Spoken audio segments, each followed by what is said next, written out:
Dear finance professionals and students, welcome to podcast of Fca Deepak Rao, a practicing chartered accountant. Daily news and updates for 12th November 2025. Reflecting a sharper focus on balance sheet hygiene, both banks and non-bank lenders accelerated the offloading of stressed assets during the September quarter. Retail bad loan sales nearly doubled. Corporate bad loan sales also saw a significant increase. This move reflects a focus on cleaning balance sheets. The trend is expected to continue in upcoming quarters. Asset reconstruction companies are adapting to the shift.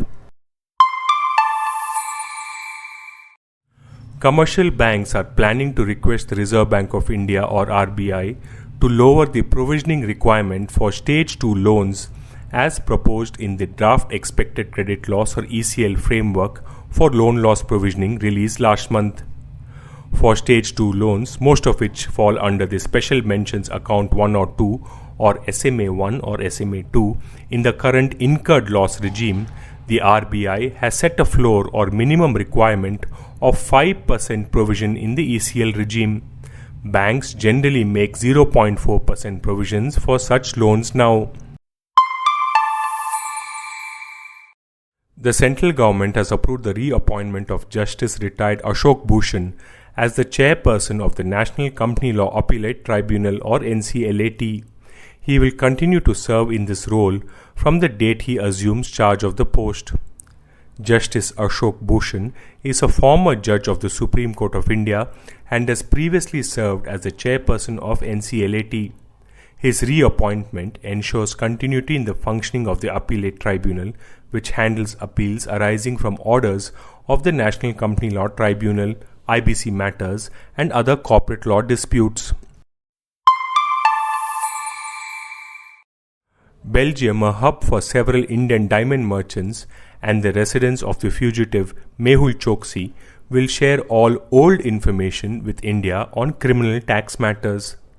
This new provision, along with other procedures to salvage tax, is incorporated in the revised India-Belgium tax treaty, which was notified by the Finance Ministry on Monday.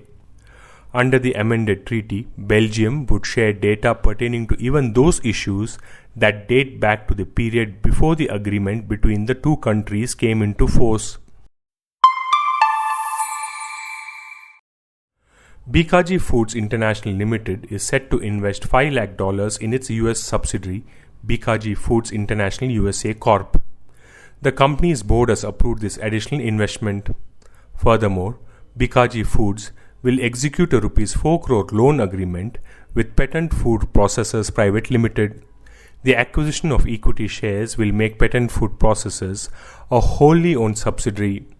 Similar to Bikaji Foods businesses in India, the US unit also trades in all types of food and food-related products including bhujia, namkeen, sweets, frozen products, etc. JSW Steel is considering selling half of its stake in Bhushan Power and Steel. Japanese firm JFE Steel Corp is reportedly leading the race to acquire the stake. The deal, valued at approximately Rs 15,000 to 16,000 crore, is expected to be finalized by December.